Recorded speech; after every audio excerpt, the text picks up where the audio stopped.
Fala minhas amigas, fala meus amigos, tudo jóia? Eu sou Saulo Novaes e você está no Geo no Auge. Neste programa vamos mergulhar nas profundezas do conhecimento geocientífico para trazer até você as mentes brilhantes que iluminam o mundo da ciência. Comigo nesta jornada eu estou com a doutora Iva Oliveira da GeoSmart Tecnologia Colaborativa. Mais um episódio juntos, doutora, desta vez o 7º episódio. Não percam a conta. Quem é o nosso convidado de hoje do Geo no Auge? Doutora Iva Oliveira, seja bem-vinda mais uma vez. Obrigada, Saulo. Olha, hoje temos o prazer de receber o professor Dr. Ricardo Carvalho, que ele é geólogo, doutor em geologia e diretor-geral da Academia de Formação do UPA Grupo, não é isso? Acho que é assim que se escreve. Ele também é professor adjunto do Instituto Politécnico de Viana do Castelo e é coordenador científico do Geoparque de Viana do Castelo. Ufa! Além disso, o Dr. Ricardo é secretário-geral da SEDES e foi agraciado com o Prêmio Nacional de Ambiente de Portugal em 2020. Professor Ricardo Carvalho, muito bem-vindo ao Geo no Auge. Muito obrigado. Vamos começar com a pergunta inicial. Quais são as principais mudanças que observou na educação em geociências nos últimos anos, né? E como isso impactou a formação de profissionais da área, na sua opinião? Ora bem, em primeiro lugar, muito obrigado à doutora Iva, ao Saulo, pelo convite de estar aqui presente neste fórum tão importante, que é um fórum importante porque é um fórum de pensamento e é de facto através do pensamento que nós conseguimos evoluir enquanto pessoas, enquanto sociedade. Respondendo à sua pergunta, doutora Iva, eu julgo que a questão aqui mais importante, talvez, em termos de grande mudança, talvez nos últimos anos, na última década, terá sido essencialmente o acesso aos dados. Ou seja, de facto, os dados são ouro, eles são absolutamente essenciais para a tomada de processos de decisão, sejam eles quais forem, decisão política, decisão técnica. E, portanto, eu acho que nós estamos talvez desde 10 anos, talvez esta parte, estamos com um acesso relativamente massificado da informação. E, portanto, eu falo essencialmente de dados que estão acessíveis sobre detecção remota, por exemplo, os dados abertos e que são dados acessíveis, por exemplo, e que nós podemos acedê-los através de processos e de programas ciência cidadã, mesmo a questão da produção científica. Hoje, qualquer aluno que esteja ligado a um programa de formação, de ensino superior, tem a possibilidade de aceder a revistas científicas, tem possibilidade de ter rapidamente acesso àquilo que é o conhecimento de ponta sobre um determinado assunto. E o facto de existirem, de facto da informação estar acessível é absolutamente fundamental, porque a partir da informação nós podemos nos construir. E, portanto, quando estamos aqui a falar da questão também de, eventualmente, e que está cada vez mais massificada também a questão dos alunos poderem envolver como membros de equipas de investigação, enquanto alunos estudantes de licenciatura e de mestrado. Tudo isto tem, de alguma forma, criado alguma democratização do acesso àquilo que é a informação, e com essa informação é possível evoluir-se. Portanto, o desenvolvimento só se faz com partilha de informação. E eu diria que talvez tenha sido essa a grande diferença ou a grande evolução que nós temos na educação em geociências. Ou seja, aqui há 30 anos o mundo e as salas de aula onde se ensinava geologia eram salas de aula, de alguma forma, ligadas ao mundo a partir daquilo que o professor conseguia ligar, a partir da sua imaginação, a partir de fontes que trazia e que conseguia permitir acesso.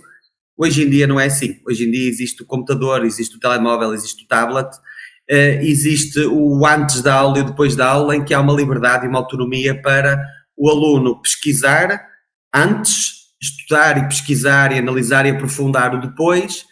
E durante o próprio exercício educativo, o próprio professor tem a possibilidade de fazer chegar ao aluno um conjunto de informações muito diversa e que de certa forma vão permitir aqui uma análise mais e um estudo mais real sobre as situações, diria eu. Muito legal, professor, obrigado por suas palavras iniciais. Eu quero fazer uma menção ao brilhante roteiro elaborado pela doutora Iva Oliveira, e seguindo o roteiro elaborado por ela, eu quero falar de sustentabilidade, porque essa palavra ela está no hype, ela está na moda, tá? E eu quero saber, o senhor falou de partilha de conhecimento, tá? E eu queria saber do senhor o seguinte: de que maneira o senhor acredita que as universidades podem integrar esses conceitos de forma eficaz, tá, nos seus currículos? Ora bem, de facto a sustentabilidade é um assunto que está na ordem do dia. Aliás, tem que estar, porque se este conceito e tudo aquilo que ele quer dizer, se estiver afastado da nossa mente no dia a dia, de facto tornamos este local onde vivemos um local absolutamente inóspito para que a nossa espécie e que outras espécies possam nele habitar. E, portanto, falar de sustentabilidade é falar, e não estou a exagerar, é falar neste momento da criação de condições para que a vida na Terra seja possível. A criação e a manutenção, pelo menos, de condições para que a vida na Terra seja possível. E, de facto, quando abordamos, houve aqui um momento-chave e que teve que ver essencialmente com isto terá sido talvez no final dos anos 90 do século passado, ou arredondando na transição para o século XXI, a geodiversidade começou a adquirir alguma visibilidade, porque antes era absolutamente invisível, ou seja, falava-se da biodiversidade, mas não se falava da geodiversidade, ou seja, quando se falava de natureza, a natureza era assumidamente um sinónimo daquilo que eram os seres vivos e nas suas mais diversas formas e manifestações. À custa de muito do trabalho e, portanto, de uma linha que se foi abrindo, nomeadamente que teve a ver com a consciencialização dos cientistas, que era necessário comunicar para o público em geral, mostrar o que é que os geólogos fazem, qual é que é a contribuição deles, que é imensa para a sociedade. Fruto deste trabalho, que foi um trabalho lento e gradual, a natureza passou a ter a constituir-se de uma visão completa, holística, e hoje acho que uma grande parte das pessoas compreende quando se fala em sustentabilidade e quando falamos em sustentabilidade natural, porque existem outras sustentabilidades, sustentabilidade social, sustentabilidade económica. Quando falamos desta sustentabilidade ambiental, neste caso natural, há uma noção muito clara que estamos a falar aqui de dois grandes domínios. Aliás, quando se olha para a noção de ecossistema, o ecossistema é essencialmente um espaço onde existe uma biodiversidade que está em íntima relação com os fatores abióticos. E os fatores abióticos não são nada mais, nada menos que a geodiversidade. Estamos a falar das três grandes áreas e que tem que ver com a atmosfera, com a geosfera e com a hidrosfera. E, portanto, o ambiente sempre lá esteve, só que grande parte da população não o percebia como parte integrante da natureza. E, portanto, quando começa a surgir esta feliz ideia, este feliz conceito dos serviços dos ecossistemas, e começa-se a perceber que realmente a bio e a geodiversidade, porque quando se fala de ecossistema, fala-se de bio e de geodiversidade, estão lá ambos, começa-se a criar aqui um conceito de que, na realidade, há serviços que são prestados pela biodiversidade, há serviços que são prestados pela geodiversidade, e esses serviços são absolutamente essenciais para que nos consigamos manter vivos e, portanto, muitos deles devem ser também remunerados, ou seja, tem que haver aqui algum aporte também financeiro, tem que haver aqui algum investimento para que esses serviços prestados pela natureza nos possam ser garantidos. E, portanto, falamos, por exemplo, na questão dos serviços de suporte, na questão da formação do solo. Nós temos aqui, quer dizer, temos recorrentemente, isto é um assunto vasto e não temos tempo para o tratar em profundidade neste fórum, certamente noutra altura, mas quando se fala do flagelo, que não é exclusivo de Portugal, mas Portugal tem esse problema, que é dos fogos florestais, faz-me muita impressão quando, de facto, A grande maioria, existe sempre um clamor muito grande em relação a esse tema, que é natural. Tem acontecido desde 2017, houve aqui um episódio gravíssimo, morreram mais de 100 pessoas num incêndio florestal aqui no centro do país. Isto para dizer o quê? Para dizer que fala-se muitas vezes só da questão da floresta propriamente dita, mas esquecem-se que a floresta é também, além dos serviços que presta, naturalmente, ela está também intimamente ligada à preservação e à proteção e à conservação de um serviço absolutamente essencial, que é o serviço que é prestado pelo solo. Eu não sei se as pessoas têm noção, mas cerca de, naturalmente isto é em termos médios, cerca de 10 centímetros de solo demoram cerca de 1500, 2000, 2500 anos a formar-se. E é do solo que nos vem tudo, é do solo que está centrada a produtividade primária, é do solo que vem a comida para que os herbívoros se possam manter vivos e os carnívoros comendo os herbívoros, sem os herbívoros. Portanto, esta questão aqui, esta pequenina cadeia alimentar que eu aqui desenhei é essencialmente para mostrar que, de facto, nós estamos absolutamente dependentes do solo, e o solo é um serviço de suporte e é um serviço dos ecossistemas. Portanto, a geodiversidade é absolutamente determinante e essencial. E, portanto, não há forma de fugir a esta questão, que é a partir do momento que se dá este passo e que se consegue conquistar a opinião pública, que também é ela que, em grande parte, paga o esforço de desenvolvimento e de ciência que se desenvolve, e, portanto, os contribuintes têm o direito de saber o que é que os geólogos andam a fazer, e, portanto, a partir deste momento que se compreende e que a grossa população compreende que há serviços prestados pela geodiversidade, claro que, e as universidades fizeram isso, e, portanto, o ensino superior no geral fez isso, e também nos degraus mais anteriores do ensino secundário e ensino básico, e que trouxeram esta visão. E esta visão está materializada essencialmente em quê? Na questão, de facto, de que é necessário proteger e conservar a geodiversidade, mas para proteger e conservar a geodiversidade, tal como se protege e se conserva a biodiversidade, temos que a conhecer. E, portanto, há aqui uma questão muito importante que é absolutamente essencial que o aluno compreenda que o conhecimento ele está acessível através dos dados, vá lá, no sentido mais lato. Os alunos conseguem aceder, mas é importante ter um respeito muito grande por esses dados, porque esses dados são informação. Esses dados, de alguma forma, são como se fossem o abecedário que nos permite depois construir as palavras com as palavras do desenvolvimento. E, portanto, o que é que eu quero dizer com isto? Quero dizer que as universidades e o ensino das geociências foi se adaptando a esta nova visão e, de alguma forma, foi fazendo aqui integração com outras unidades curriculares, foi investindo cada vez mais em projetos interdisciplinares e trabalhos práticos. Existe também aqui uma corrente muito interessante e que tem a ver essencialmente com algo que acompanha a questão dos dados e que tem a ver essencialmente com a questão da capacidade de computação, ou seja, de olhar para os dados, de fazer análise sobre os dados, de fazer data mining sobre os dados e de, a partir dali, termos aqui novas vias de investigação, de desenvolvimento, novas vias também de nos questionarmos.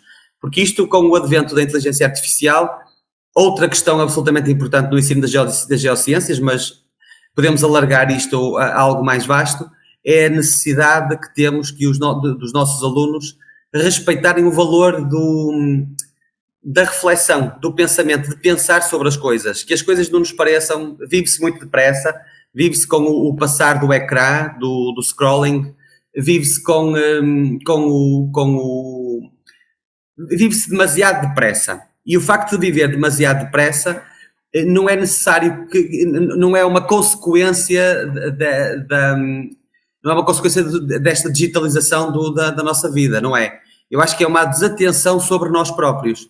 Acho que é importante que todos nós voltemos às nossas origens, consigamos compreender que é necessário, apesar de termos estas ferramentas todas à nossa disposição, capacidade de computação, dados disponíveis de várias fontes, capacidade de nos relacionarmos como nunca com pessoas que estão longe de nós e que têm os mesmos interesses e que têm outros dados e outras informações, mas depois é essencial conseguirmos gerir isto tudo com algum respeito por aquilo que é a nossa biologia. e que é a nossa biologia desde há 30, 40 mil anos, que é nós somos animais ligados à terra e, portanto, temos que respeitar os nossos ritmos e temos que saber conjugar a rapidez daquilo que nos envolve e dos meios que nós temos à nossa disposição com a calma e com a capacidade de ser ponderado, de olhar, de pensar, de refletir, de perceber qual é o caminho que isto está a tomar e se é esse o caminho que nós queremos que isto tome. E, portanto, de alguma forma, e eu diria que será a mensagem, portanto, ou será aqui a mensagem para esta questão que me fez, eu diria que o ensino das geociências, e digamos aqui entre parênteses, e das outras ciências todas, migra ou deve estar a migrar nesse sentido, que é no sentido de facto de nos respeitarmos, de sabermos quem somos e pelo facto de nós mesmos termos criado entidades que não são corpóreas, que não são materiais e que são desmaterializadas, nós não deixamos de ser quem somos. E, portanto, o ensino também tem que privilegiar isto. Tem que saber transmitir ao aluno que existem instrumentos à disposição, mas ele tem que ser o dono e senhor, mesmo no advento da inteligência artificial, ele continua a ser, o ser humano continua a ser o dono e o senhor de si e da sociedade e do desenvolvimento. E, portanto, olhar para tudo isto como ferramentas e saber utilizá-las. Como quem usa uma tesoura, sabe como é que se usa a tesoura. Também temos que saber utilizar essas coisas que estão à nossa volta. E, portanto, o ensino, e é isso que eu faço todos os dias, quando ensino os meus alunos nestes temas, faço questão de transmitir esta necessidade de sermos ponderados. Porque a aceleração das coisas, que tudo isto nos permite e que a computação nos permite, isto não se pode transferir para nós. Tem que se manter fora de nós e tem que se manter como uma ferramenta. Portanto, é essencialmente isso. Ricardo, eu estou aqui abrindo um sorriso, está falando aí de temas, né, que são partes que me tocam, né, tecnologia, mas dá panos para manga, até para outro episódio aqui, vamos pensar sobre isso, daqui uma conversa interessante, eu não posso falar agora, mas pronto, tá, panos para manga. Sim. E pegando aí na sua resposta de sabermos quem somos, né, de nosso papel na sociedade, eu vou fazer uma pergunta aqui ligada mais ao mercado de trabalho e ensino, pronto, conjugados. Ao longo da sua carreira, que é vasta, não pelo tempo, mas pela quantidade de coisas que já fez, né? Como é que você vê a evolução das metodologias de ensino superior, aqui ensino superior, né?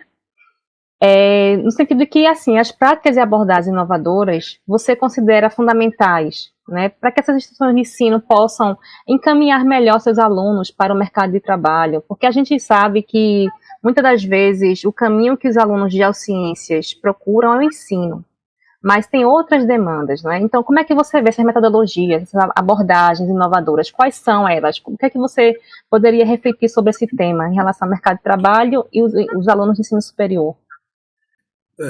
Iva, eu acho que a questão é precisamente essa. Eu acho que há aqui um conjunto de vetores que têm que ser de facto respeitados. A palavra é essa. Numa sala de aula, um professor deve ser, em primeiro lugar, um respeitador. E uma pessoa, para respeitar, tem que conhecer o outro e tem que lhe dar espaço. E, portanto, não obstante de hoje, e não é uma coisa de hoje, há 20 anos, há 25 anos, se fala da chamada ABRP, que é a aprendizagem baseada na resolução de problemas, e outras metodologias, ensino por inquérito por inquérito, etc. Não obstante, e depois de existirem muitas estratégias em sala de aula para dar, de facto, aqui primazia ao aluno e ao seu conhecimento, não obstante isso, há aqui uma coisa que é basilar em tudo isto, que é sempre a mesma questão. Voltamos sempre à mesma questão, que é a questão de eu, em primeiro lugar, saber quem tenho à minha frente. E quando um professor dá esse espaço e dá essa abertura para que o aluno, e muitas vezes não é preciso dizer muitas palavras, o aluno percebe que há ali uma intencionalidade naquela relação em que o professor olha para o aluno, está a olhar para ele, pode estar a olhar para ele, mas está calado, está a perceber, está a sorrir. E isso cria um ambiente em que o aluno percebe, alto, eu afinal estou aqui, eu afinal estou cá. Segunda coisa, criar-se aqui uma base de alguma forma de amor. É importante que o professor encontre no seu aluno os pontos nos quais vai estabelecer aqui uma relação. E tem que ser uma relação positiva, porque senão não é possível o professor ensinar o aluno, nem o aluno aprender com o professor.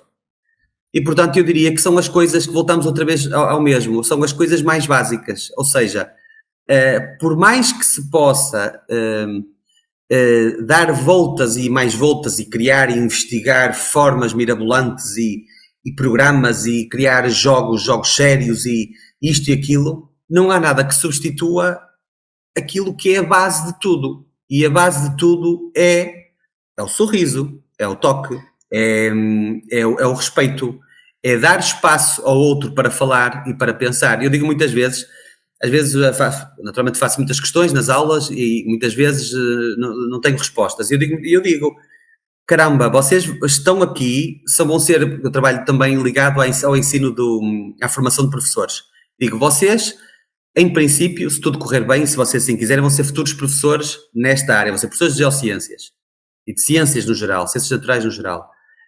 Vocês têm que entender que este espaço é o espaço certo para se errar. Vocês vão viver a vossa vida profissional toda num sítio que é o sítio certo para se errar. Errem e errem muito, porque é a partir do erro que de facto se consegue criar o conhecimento. E nós temos isso, inúmeros exemplos na investigação científica, das questões das mais básicas às mais fulcrais, que muitas vezes foi a capacidade daquela pessoa que está a estudar um determinado assunto, olhar para o dado que está mais fora daquilo que é a reta de calibração. E vai se preocupar com aquele. Porquê é que este está aqui? E vai atrás disso. E, portanto, eu diria que, em primeiro lugar, por mais inovação que se possa aqui criar, e existe, temos que nunca nos esquecer que o ser humano, tal como os outros seres vivos, evolui de forma lenta e gradual. E, portanto, as alterações que possam existir têm que respeitar essa lentidão e essa gradualidade. Ponto final. Nós somos o que somos. Somos seres humanos. E isso diz tudo. Agora, sobre esta capa, e, portanto, sobre este respeito do que é a relação humana, certo, aí há outras coisas. A aprendizagem baseada em resolução de problemas, a questão dos problemas reais, trazer os problemas reais para a sala de aula é fundamental. Ou seja, dar aqui uma tarefa, passa a expressão de entrada, que é expositiva, que é passar conteúdos, isto são as letras e a aprendizagem de como é que essas letras se dizem e como é que elas se relacionam. Porque depois, tendo as palavras, eu construo o conhecimento e é sabido. A inteligência é o que é? É a capacidade de resolver problemas. E a capacidade de resolver problemas está ligada a quê? Está ligada ao número de palavras, de conceitos que eu conheço. E da possibilidade de os ligar das formas mais variadas possível. E, portanto, aqui é exatamente a mesma coisa. Nada substitui, não podemos ser os extremos. Nos extremos nunca está nada de bom. Nunca. É sempre na ponderação. E, portanto, não vale a pena estarmos aqui a pensar que vamos ter que criar aqui coisas complexas e formas estrambólicas. Não é por aí. É preservar aquilo que é a essência, preservar aquilo que é as nossas ferramentas humanas básicas para entender a realidade e para resolvermos os problemas. Porque isso é que nos torna mais adaptados ao que nos rodeia. E, portanto, o método expositivo é um método que deve ser utilizado. É um método que já é utilizado, que já é conhecido há milhares de anos, mas ainda continua a ser válido. Está tudo certo. Não se pode ensinar a ler e a escrever sem ser por memorização. Como é que se diz o A, como é que se pronuncia, a aprendizagem motora, de como é que eu ponho a boca, de como é que mexo aqui o meu aparelho bucal, a minha garganta, o meu corpo, como é que eu digo o A, como é que eu junto o A e o B, AB, como é que eu faço isto? Pronto, estas coisinhas pequeninas fazem-se também na aprendizagem das geociências e das ciências em geral. E depois, é ir um pouco mais além, ou seja, os alunos têm que perceber que estão na escola para se tornarem mais adaptados à sua realidade e serem mais operativos na realidade que os rodeia. Tornar a vida com mais qualidade, melhor, para o maior número de pessoas possível. Nisto, respeitar as comunidades ecológicas, animais, vegetais e os restantes seres vivos em que estamos inseridos, porque dependemos dessas comunidades. E depois é acrescentar o quê? Acrescentar questões como, absolutamente fundamental, ligar desde o mais cedo possível os alunos à indústria, às empresas, à criação de conhecimentos. Nós não podemos estar aqui a teorizar. É importante, temos que gastar bem o nosso tempo. Gastar bem o nosso tempo é produzir, é dizer, ok, eu com isto acho que consigo produzir isto, e isto é uma ferramenta que vai poder estar à disposição, e agora vamos perceber como é que isto pode chegar ao maior número de pessoas possível. É transferir conhecimento. Como é que isto se faz? Como é que eu crio valor? Como é que eu posso criar emprego para que as pessoas possam trabalhar e possam se desenvolver, possam ter as suas famílias, os seus projetos, possam ser mais felizes? Como é que posso fazer isso? E depois, há aqui uma outra questão importante, que é a questão da pessoa entender que está em contínua evolução. E estar em contínua evolução é preciso que a pessoa regresse à universidade, ou regresse ao ensino superior, ou então que faça esse regresso, a essas plataformas, portanto, de inovação, de conhecimento, faça esse regresso de uma forma interior, que saiba que tem que se atualizar continuamente, tem que olhar para os dados, tem que procurar dados, tem que procurar tendências, tem que depois, aquele pensamento científico que foi exercitando ao longo da sua vida escolar, ele não se esgota no laboratório, não se esgota na escola, tem que estar presente sempre na sua vida. A astúcia, a argúcia de estar atento, de olhar, de perceber porque é que aquilo está ali, porque é que é daquela forma. E isso torna-nos mais humanos, porque foi isso que nos trouxe, desde há 30, 40 mil anos, em que estávamos nas oficinas de talhos de bifaces a produzir a pedra lascada, e como é que chegámos até aqui, hoje? Dessa forma. Foi dessa forma. É sempre continuamente a procurar nos ajustar e a respeitar aquilo que está à nossa volta. Pronto, essencialmente isso. Eu já perguntei de propósito, já sabia mais ou menos o que é que o Ricardo ia dizer. E também, assim, para validar algumas coisas, algumas questões também que me fizeram, pelo menos o pessoal, na audiência, né, que nos acompanha nas redes sociais, não é? Aí me questiona, mas você é doutora, não foi para o ensino, não sei o quê. Há outras coisas a fazer, além do ensino. Claro, o ensino é uma vertente muito importante, e também a pessoa pode exercer ao mesmo tempo em que exerce outras atividades. E o Ricardo falou aí de espaço e respeito, fundamental mesmo, eu achei incrível. E já pegando aqui o gancho na outra pergunta, vou falar aqui da questão mesmo específica dos doutorados, né? Por que estou perguntando isso? Porque, falar do meu exemplo, me doutorei, mas sempre trabalhei aqui, pelo menos em Portugal, mas na área de consultorias, empresas especializadas em geociências, que contratam doutorados também, não é? E no mercado de trabalho, como eu já vinha trabalhando nesse meio, eu não tive assim grandes dificuldades em integrar-me assim nessas empresas, mas entretanto encontrei outros colegas que tentaram e não conseguiram integrar-se por algumas competências que não tinham adquirido nessa jornada. Não estou dizendo que sou melhor, estou dizendo que na minha vida de precariedade lá no Brasil já sempre trabalhei, então isso é toda uma história que depois vem para outro episódio aqui. É só para a gente enquadrar aqui a questão das habilidades, né? Na sua opinião, Ricardo, com a crescente competição no mercado de trabalho hoje, principalmente hoje, né? Para além das aptidões acadêmicas, não é? E habilidades específicas, quais delas, especificamente falando, que os doutorados em geociências devem desenvolver para se destacarem nas suas áreas, não só do ensino, mas destacar-se no mercado de trabalho? A gente, às vezes, tem uma educação muito voltada na pós-graduação para a academia, e depois vamos para o mercado de trabalho e não consegue uma posição, não é? Então, na sua opinião, o que é que falta, não é, de habilidades específicas para que esses profissionais de alta qualificação, mestrados, doutorados, né, especialistas, possam integrar-se melhor a esse mercado cada vez competitivo? Iva, eu não tenho grandes dúvidas naquilo que vou dizer. o que é fundamental é ter competências de comunicação, essencialmente. Comunicar e divulgar, e fazer divulgação científica. A questão, mas eu diria que isto resume-se essencialmente às questões de comunicação, de relação com o outro. Isto porque, vou tentar aqui abordar isto, tal como as outras questões anteriores, são assuntos muito complexos. Quando um aluno, uma aluna faz um mestrado ou evolui depois para um doutoramento, é uma pessoa que se treina num conjunto de habilidades.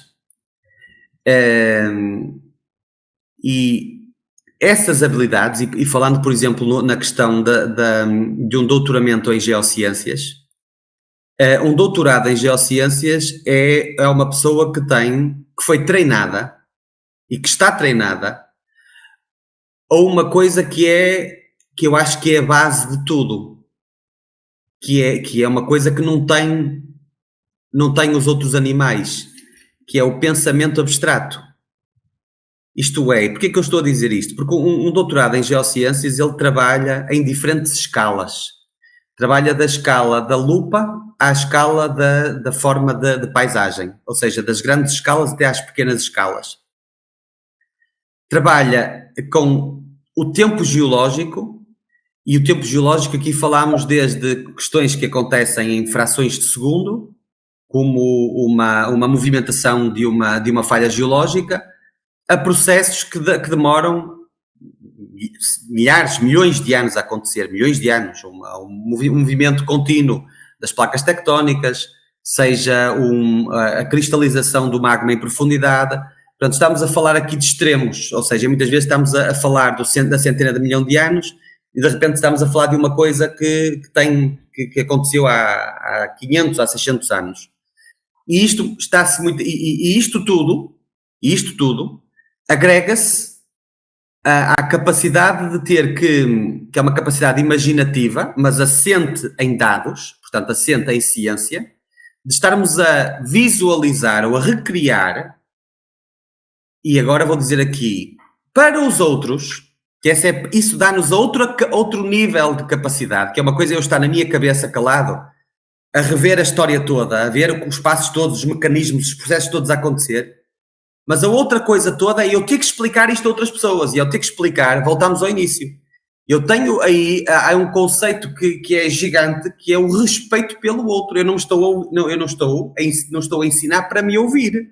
Eu estou a comunicar para que aquilo que eu sei, generosamente, passe para o outro, e que ele, com isso, possa ele evoluir e criar e avançar conhecimento sobre isso.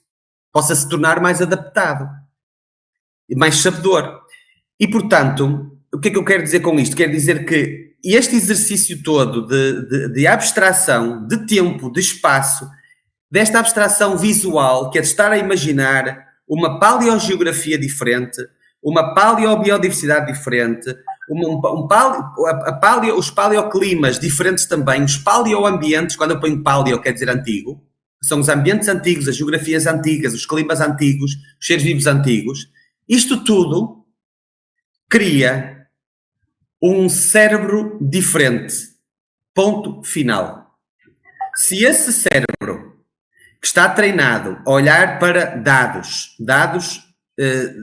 que têm imensas proveniências, e portanto é uma pessoa que está habituada também a ser resiliente, a não ficar frustrado porque esteve 10 dias a olhar para uma coisa e não a percebeu. E que está habituado a ser humilde, porque vai falar com o colega do lado e vai-lhe perguntar como é que isto se faz que eu não consigo. E vai pegar no telefone ou mais escrever um e-mail a uma pessoa que está do outro lado do mundo e que lhe diz ajude-me nisto. E que depois publica o seu artigo científico e expõe-se e está à espera que os colegas olhem para o artigo e que validem. Sim, avança, porque isto é uma coisa que pode avançar e tem que vir para o nosso seio, para o seio comum, porque é algo que nos vai ajudar a todos a crescer. Portanto, cá em Portugal, muitas vezes, se eu estivesse, claro que eu sei isto porque eu sei, a Iva sabe, somos doutorados em geociências, mas se eu fosse empresário, eu não tinha nenhum problema em contratar um indivíduo de um doutorado em geociências, mesmo que não fosse para trabalhar em geologia, porque é um indivíduo que tem um órgão, que é o seu cérebro, que está treinado para um conjunto de coisas que são importantíssimas, são ferramentas importantíssimas que são essenciais para gerir uma empresa, para o que for necessário, porque tem o pensamento crítico, tem a capacidade de resolver problemas complexos, com tempos e escalas muito diferentes. É uma pessoa que se adapta, que é resiliente, é uma pessoa que está habituada a fazer networking, a colaborar interdisciplinarmente, que fala com este, com aquele, com o outro, procura ajuda-me. E, portanto, eu diria que a empregabilidade de um doutorado em geociências, se não for em geociências, pode ser na liderança, por exemplo, de equipas, de projetos, de empresas, porque está perfeitamente capacitado. Tem um cérebro muito semelhante, ou podemos estabelecer aqui um grande paralelismo, com o cérebro de um filósofo. Pronto. E que a filosofia é uma arma poderosíssima. É o pensamento. É o pensamento. E nós aqui adicionamos ao diálogo filosófico, que está na base do pensamento crítico, adicionamos estes layers todos, estas capacidades todas que são essenciais para liderar e para gerir projetos. Ponto final. Agora, há aqui uma coisa muito importante, que é, nós também, como passamos muito tempo a olhar para os dados, lá está, os dados é o ouro. Estamos aqui a olhar para os dados, a pensar, a refletir, a sair, a dar uma volta de bicicleta, ou a dar uma volta de carro, ou fazer uma viagem, porque estamos ali atormentados, não é no mau sentido, mas que estamos ali de volta, estamos a pensar como é que vamos resolver este problema. E mesmo sem consciência, o nosso cérebro está a pensar na resolução desse problema. Mesmo acontecendo isto,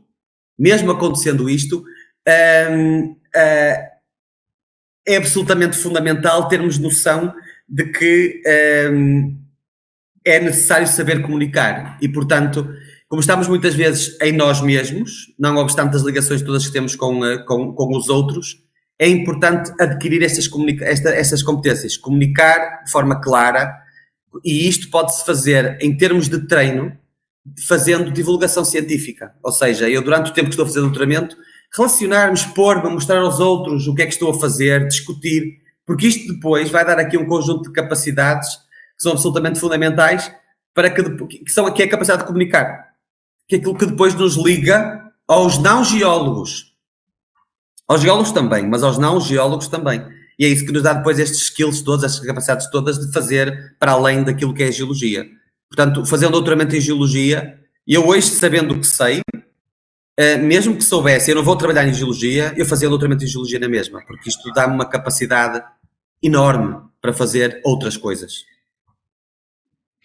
Que legal a sua fala, professor Ricardo, que legal, né? Eu acho que não à toa a gente está fazendo esse quadro aqui. Não à toa existe o Papo no Auge, que é o nosso podcast, não à toa a gente tem esse quadro aqui com a ideia da doutora Iva de divulgar geociências, porque corrobora, vai ao encontro da sua fala quando diz que os pesquisadores precisam ser capazes de comunicar cientificamente, comunicar ciência para a grande massa. A gente precisa, minha tese, a gente precisa ocupar esses espaços para não dar margem para picaretas, como se diz no Brasil, né, tomarem esses espaços. Então a gente precisa sim, né, mastigar o discurso, né, botar... fazer com que a massa entenda. A gente precisa minimizar o cientifiquez. O cientifiquez ele só serve para os nossos círculos. Isso. Né? Ele só serve para os nossos círculos.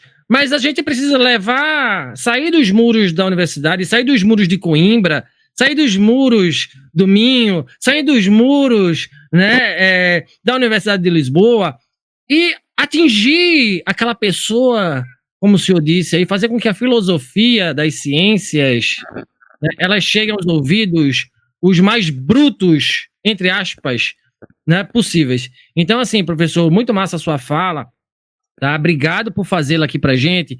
E, indo além, o senhor que tem muita experiência em várias instituições de ensino, né, o senhor exerce muitos papéis, quais são as principais diferenças que o senhor observou entre as abordagens educacionais em distintas entidades aí em Portugal? O que é que lhe inspirou na abordagem que o senhor adota neste momento para a sua praxis teórico-educacional, professor? Essencialmente, eu diria duas questões.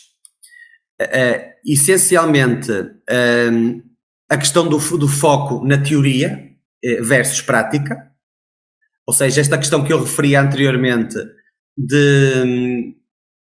e que eu acho que de alguma forma foi-se ultrapassando também com a renovação do corpo docente.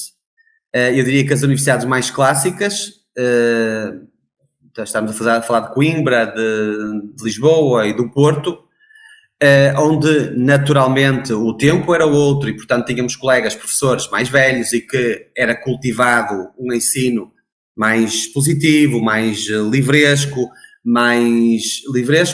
vá lá, no sentido prático, ou seja, que realmente era centrado nos estudos clássicos daquilo que eram os casos tradicionais que eram abordados.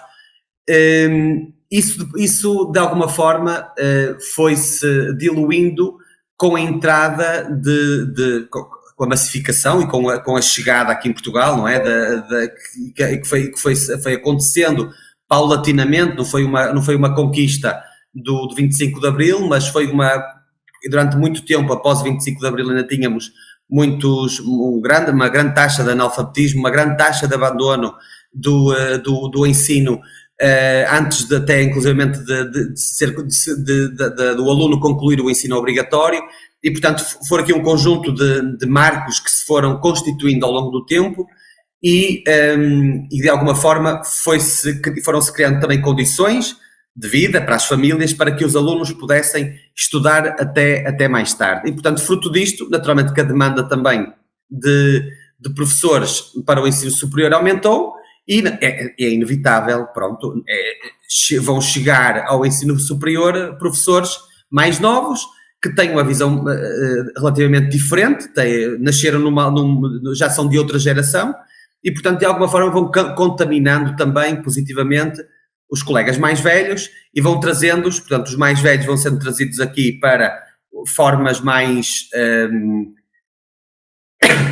formas mais centradas naquilo que são os exemplos práticos e também o contrário, ou seja, dos mais velhos para os mais novos, dizer, atenção, que isto não é tudo facilidade em termos de, vamos falar só em coisas práticas, etc., o que é também importante termos aqui doses com alguma importância, com alguma força portanto, de conhecimento puro e duro, e que é através de método dispositivo. E, portanto, eu diria aqui que é o foco na teoria e na prática, e este balanço, e que, por exemplo, temos aqui as universidades mais jovens, vá lá, que nascem depois do 25 de Abril, a Domingo, Aveiro, que são universidades que naturalmente já têm corpos docentes, mais jovens, e também havendo também uma idade mais baixa dos professores, também há natural aqui uma maior proximidade entre os professores e os alunos, e portanto eu diria que tem a ver aqui muito com a questão da abordagem e a questão da proximidade e que a interação aluno-professor, professor-aluno é importante, e portanto aí algumas diferenças, sem dúvida. E depois, a questão de haver aqui, das universidades, e as universidades já fazem isso há muito tempo, as universidades não só, mas o ensino superior em geral, aqui em Portugal, universidades e politécnicos, não estarem de costas voltadas para a indústria. E portanto, é muito importante desde cedo, porque é na indústria que estão os problemas reais. E se o professor na sala de aula está com dificuldade em procurar, gostava de fazer uma abordagem de um assunto mais real, convida alguém de uma empresa, ou faz uma visita de estudo, ou leva os alunos à empresa, e estão uma manhã a discutir um determinado assunto. E esta imersão na realidade é altamente transformadora. Ou seja, 2 ou 3 horas em que o professor, porque estas questões é como na política, são os sinais. Muitas vezes, mais que longos discursos, muitas vezes é aquilo que se faz, não é o que se diz, é o que se faz. Por exemplo, eu pegar nos meus alunos e levá-los até uma empresa para conversar com o CEO, com a equipa técnica, com a direção, com as direções, etc., e estarem ali de alguma forma a partir, vamos dizer aqui uma expressão geológica, está ali a partir pedra, atenção às questões da conservação, portanto, a partir ali pedra, a partir rocha, o aluno quando regressa, aquelas 2 horas não foram 2 horas.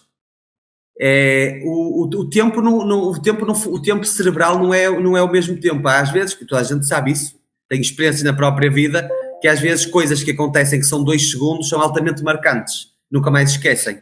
E às vezes temos experiências que, até férias, pá, que são porreiras e uma pessoa se lembra, que férias interessantes e não sei o que mais, e passado 2 ou 3 anos já nem se lembra onde esteve e tem que ver as fotografias, aí já não lembrava que tinha estado neste sítio e tinha feito isto. E portanto, o tempo da educação é um tempo que lida muito com as emoções, ou deve, se for um tempo bem tratado, lida com as emoções e lida com o cérebro.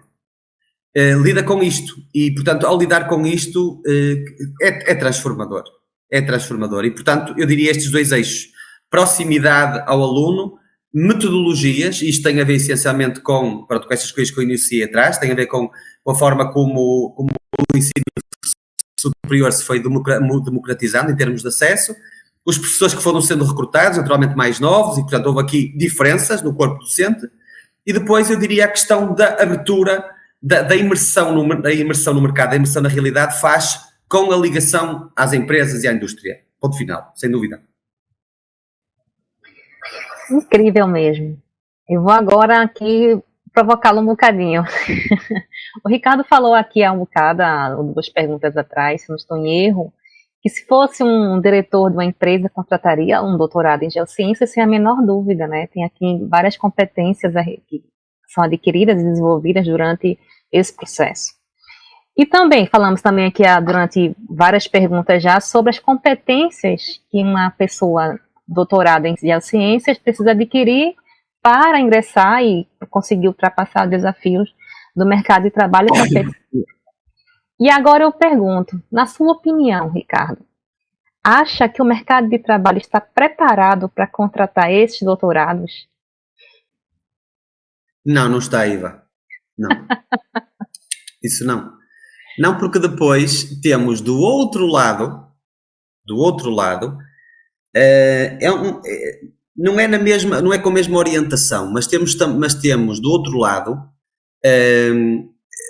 muitas vezes, pessoas que estão à frente de empresas e estamos a falar, é um assunto complexo, mas estamos a falar de empresários que muitas vezes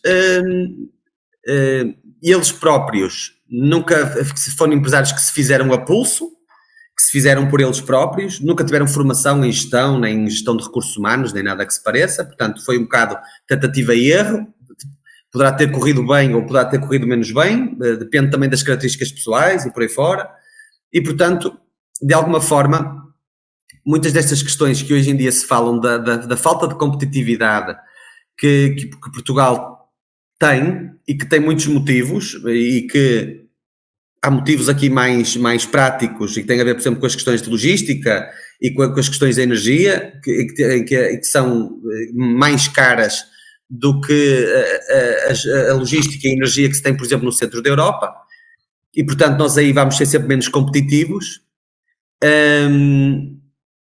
E falando de questões de energia, estamos a falar dos geólogos, naturalmente, pronto. Estamos a falar que os geólogos têm aqui um papel muito importante nestas questões da energia, mas para dizer que estas questões da competitividade, que Portugal não arranca, ou vai arrancando, pronto, mas está sempre ali no meio da tabela, não vai puxando para cima, e há este estrangulamento, e o estrangulamento lá está, centra-se em coisas tão diferentes como aquilo que eu referi, energia, a logística, e centra-se depois em fatores que têm a ver com o próprio industrial, pelo próprio dono da empresa, e que muitas vezes tem que ver essencialmente com o facto de achar que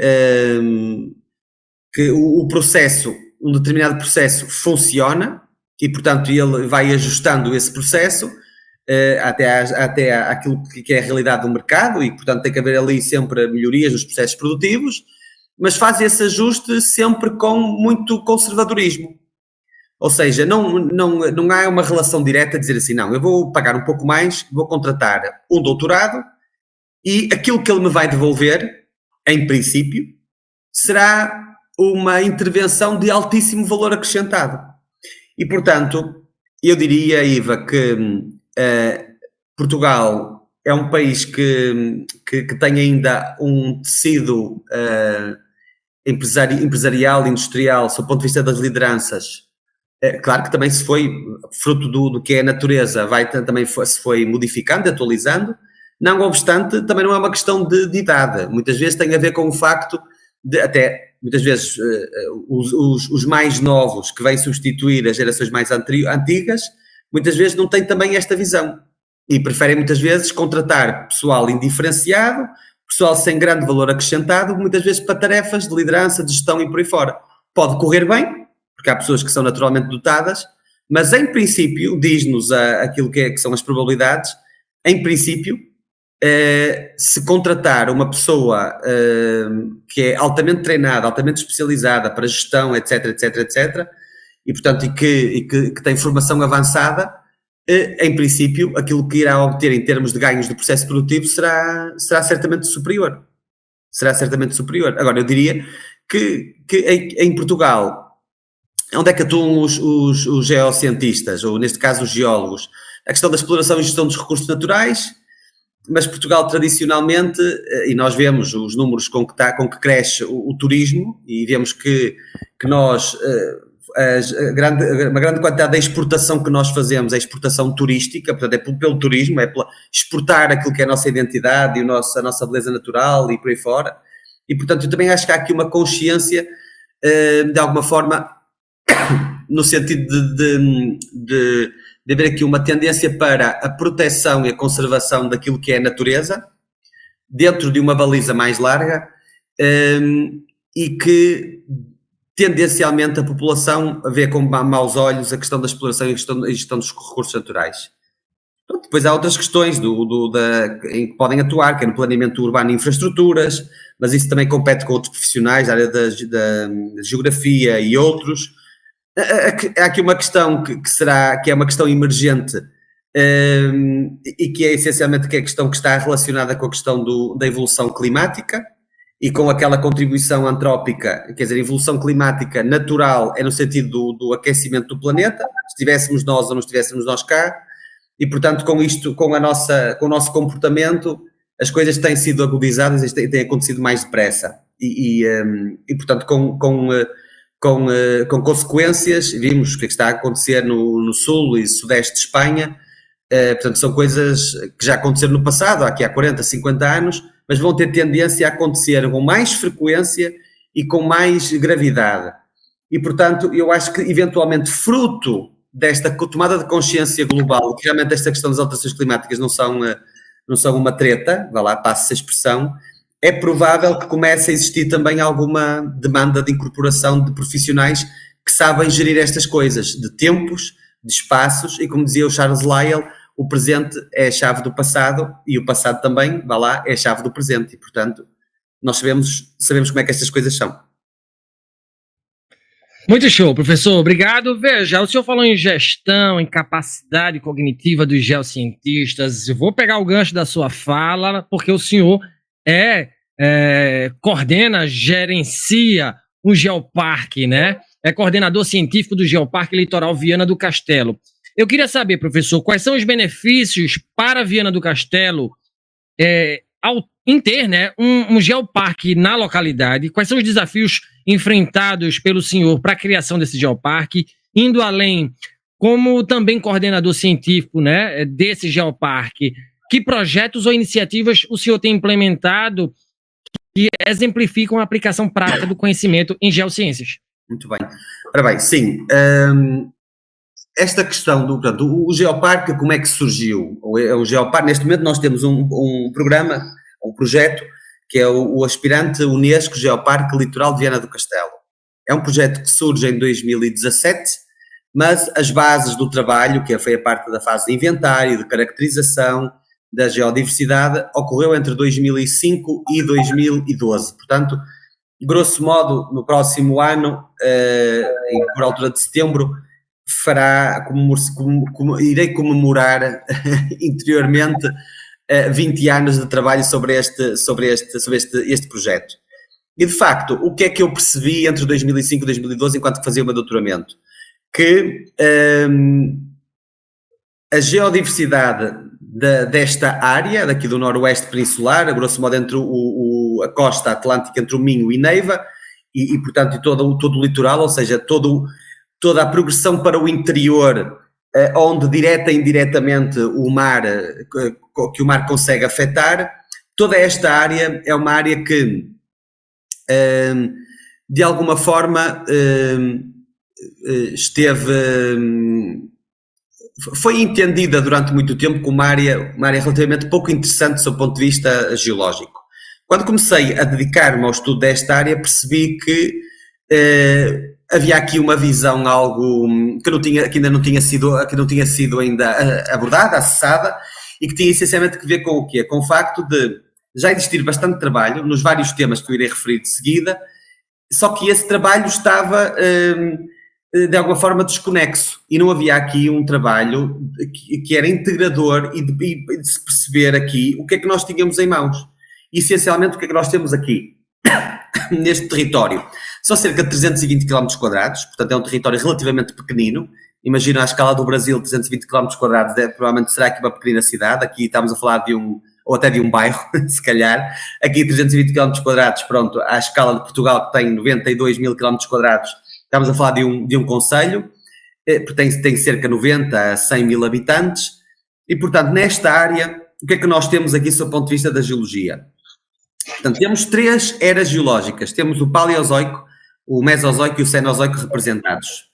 Portanto, temos aqui as 3 eras. Tivemos a capacidade de olhar para o território e de identificar onde é que estão as grandes áreas onde estão registadas essas etapas que se fizeram desde o Paleozoico ao Cenozoico.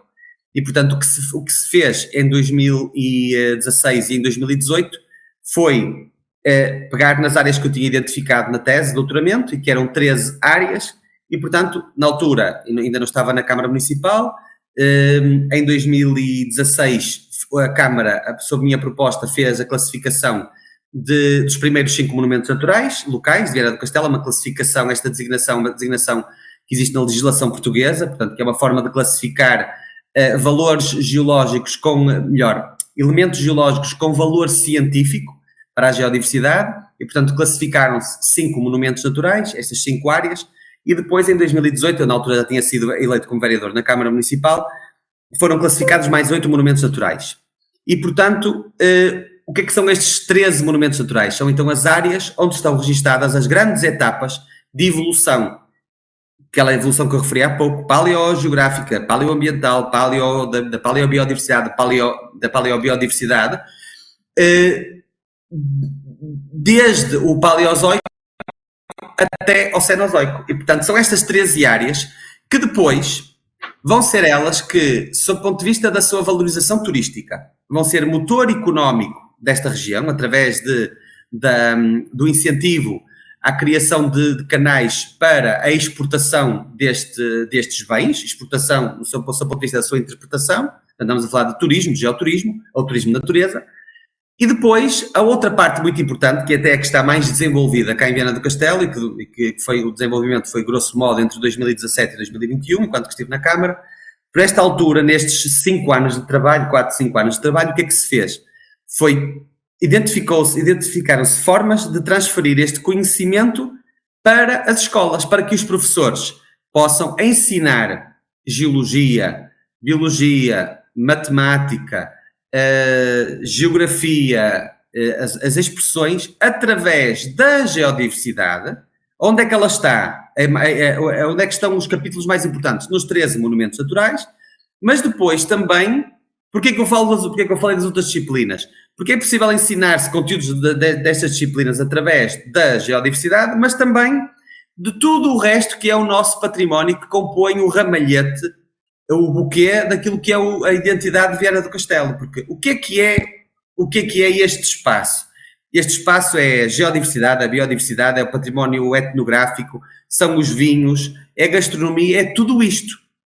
E, portanto, foi relativamente, portanto, isto certamente saberão, desde novembro de 2015, a Unesco colocou sob os seus auspícios a Rede Mundial de Geoparques, que existia, e, portanto, desde novembro de 2015 a Unesco passou a ter um programa paralelo ao programa das reservas da biosfera.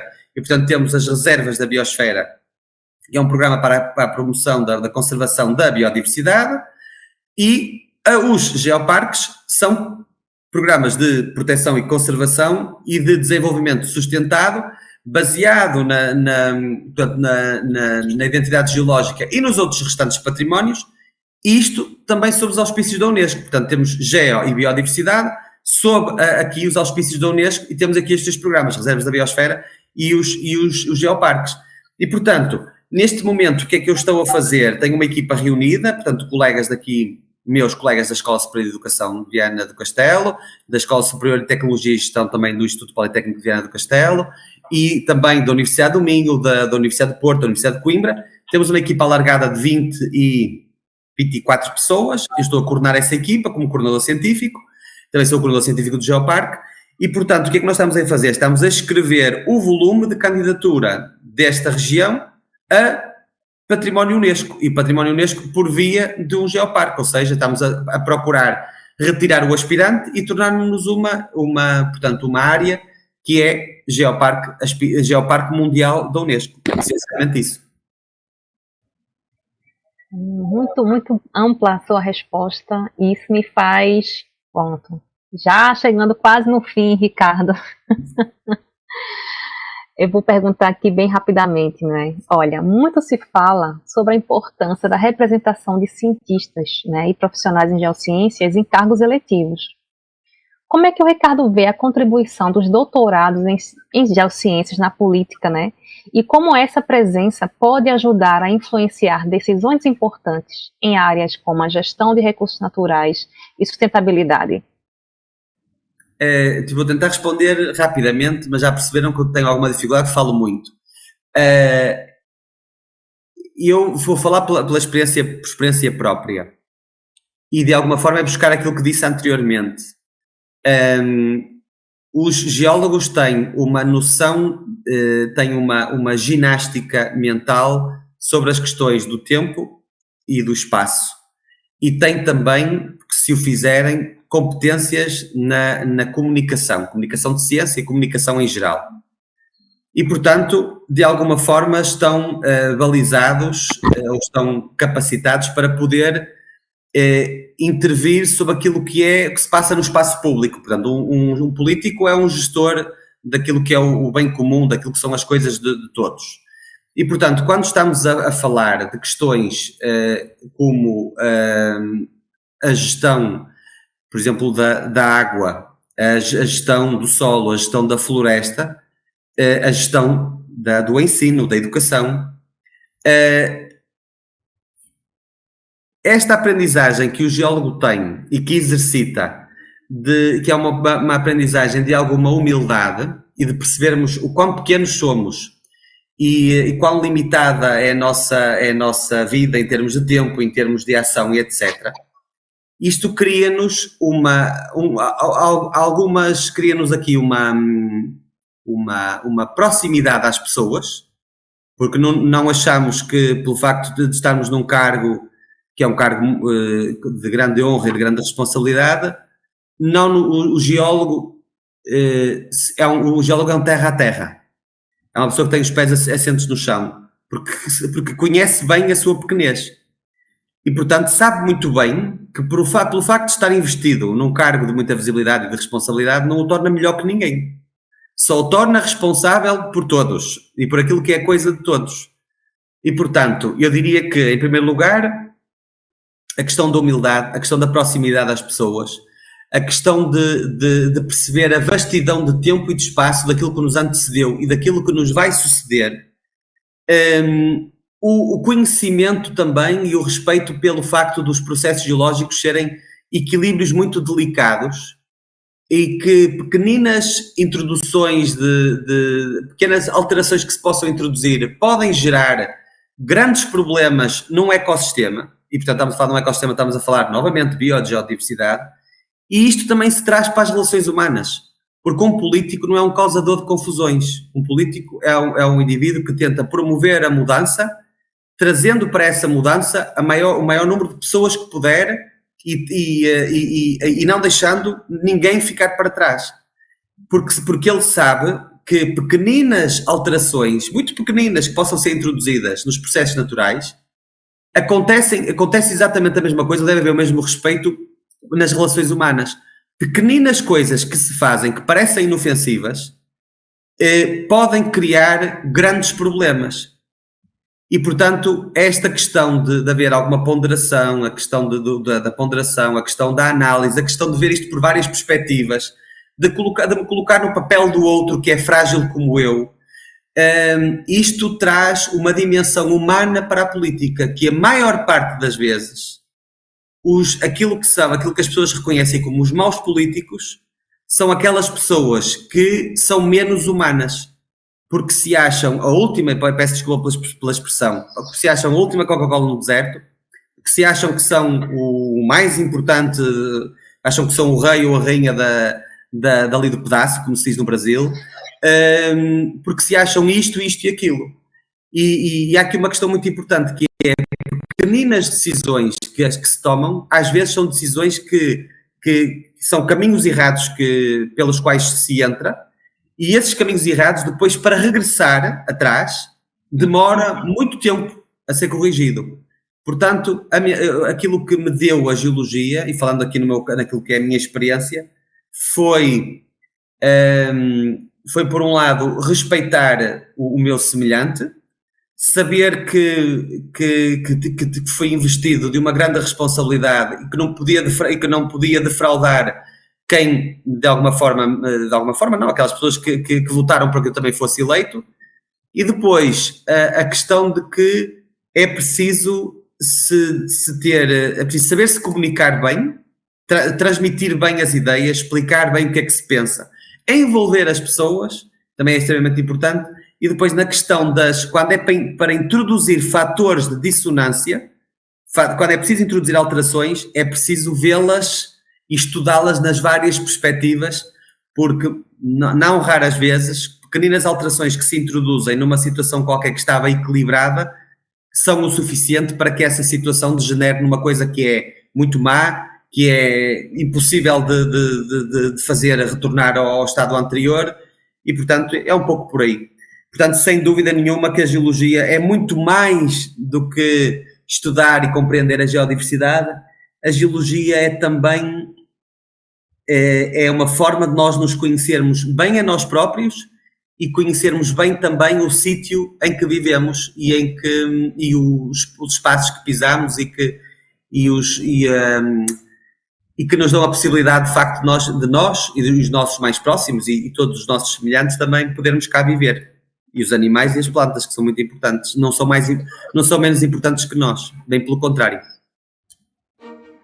Esbanjando humildade, paixão e potência, a gente recebeu aqui no Geo no Auge o professor Ricardo Carvalho. Professor, foi um enorme prazer tê-lo aqui conosco hoje. Muito obrigado por compartilhar com a gente as suas ideias e conhecimentos. Para os nossos ouvintes, para a nossa audiência, como é que essas pessoas podem acompanhar o seu trabalho e as suas iniciativas na área de geociências? Professor, obrigado mais uma vez, tá? Muito obrigado, Sandro. Fico agradecidíssimo também pelo convite, pela possibilidade de poder partilhar esta minha humilde visão sobre vários temas, para os quais vou trabalhando, mas que também a minha palavra é uma palavra que fica agora para que se possa pensar, analisar, evoluir, e isto também é importante para mim também para refletir, e portanto são sempre oportunidades também para nos conhecermos, são sempre oportunidades que uma pessoa não sabe com o que é que vai ser confrontado de alguma forma. E à minha querida colega e amiga Iva, muito obrigado também pelo convite, e pronto, estamos unidos e mantemos-nos em contacto. Obrigado. Show demais, a sua fala foi muito forte, muito larga, tão larga quanto a história de Portugal e a sua influência no mundo. Obrigado, professor, obrigado também à doutora Iva, né? Chegamos ao fim de mais um episódio juntos, uma parceria com a GeoSmart Tecnologia, com a doutora Iva, né? Que conduz a GeoSmart. Obrigado, doutora, e quem quiser conhecer a GeoSmart, quem quiser trocar ideias com você, onde ele encontrar a doutora Iva Oliveira? Saulo, obrigada por essa parceria incrível. Tenho aqui aprendido imenso, muito mais do que um doutoramento, digamos assim, né? A comunicar, né? Aprendendo todos os dias a comunicar, de alguma forma, a ciência. Obrigada, Ricardo, por ter aceito o convite. Sei que tem uma agenda muito apertada. Foi incrível, uma aula mesmo, aliás, várias aulas sobre vários temas. A Geosmart Tecnologia surgiu naquilo que também faz parte do que eu sou, né? Desde o Brasil, do outro lado do oceano, que sempre enveredei pelo lado do empreendedorismo, né, no meio corporativo, e aqui não seria diferente, não é? Então, surgiu em 2020, no meio do caos, né, toda a gente ficou em casa, e em casa, um programador faz o quê? Programa. Criei o Geosite, aliás, criei o site da Geosmart, que é o geosmart.pt, onde eu mostro lá os serviços que são desenvolvidos por mim, que vos falo. E tem também quadros onde nós divulgamos aqui ciência, tem o quadro Elas, onde nós convidamos mulheres geocientistas, né, e profissionais da área a falar sobre seus trabalhos. Tem o Fale com Cientista, onde nós entrevistamos cientistas renomados e publicamos isso em uma matéria escrita. E agora temos aqui o Geo no Auge, né? Então a geosmart.pt surgiu em 2020, segue até hoje a inovar e a transformar-se de acordo com as mudanças que aqui chegam, não é? E quem quiser me encontrar, tem o @smart.geo no Instagram, tem o Facebook do Geosmart e tem o meu próprio Instagram, que é aberto, é profissional, hoje não é mais pessoal, ali uma mistura. Então é só falar comigo, que assim que puder respondo. Mais uma vez, obrigada, Saulo, obrigada, Ricardo. Valeu demais a todos dois, né? E se você gostou desse conteúdo, não esqueça de avaliar o nosso programa nos agregadores de áudio, também nos siga nas mídias sociais, no Instagram, @Papo no Auge, no LinkedIn, Saulo Novaes. Compartilhe nosso programa em sua rede de amigos, assim você ajuda a ampliar a inteligência coletiva. Estamos integralmente nos tocadores de podcast e no YouTube. Quer ser um parceiro do Papo no Auge? Se associe aqui ao nosso programa por meio da plataforma Catarse de Financiamento Coletivo ou via PicPay com planos mensais de 5, 10, 30, 50 e 100 reais. Você se torna um membro do nosso podcast e nos ajuda a conversar com mais professores mundo afora. Um grande abraço para você e bora pro auge!